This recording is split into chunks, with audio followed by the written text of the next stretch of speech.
আমার মৃত্যু পরোয়ানা ঘোষিত হয়েছে। আগে শুনেন কেমনে। পিনাকি ভট্টাচার্য, ফ্রান্সের একটা লয়ের কথা বলি। If you kill someone, you don't need to death penalty. Maybe life in the prison, 10 years, 12 years. ফ্রান্সে কি বাংলাদেশের মানুষ নাই? পিনাকির মতন একটা কুকুর এই ধরনের কাজ করে যাবে আর বাংলাদেশের মানুষ এখানে বসে আছে? অ্যাসাইলাম মারা একটা কুকুর এখানে বসে আছে। এই কুকুরটা গলা কাইটা যদি এখানে কোনো মানুষের ডেথ পেনাল্টি হবে না, life in the prison. I am challenging. I am sorry. সে বলতেছে ফ্রান্সে তো খুনের শাস্তি 10 বছর জেল, ফাঁসি তো দিবে না, তো পিনাকে খুন করে না কেউ কেন ফ্রান্সে?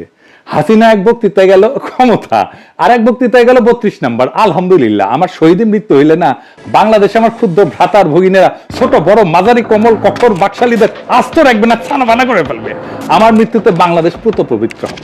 আমার সত্যি যদি মাইরা ফেলায় বাংলাদেশে যেন কোনো বাকশালী রক্ষা না পায়।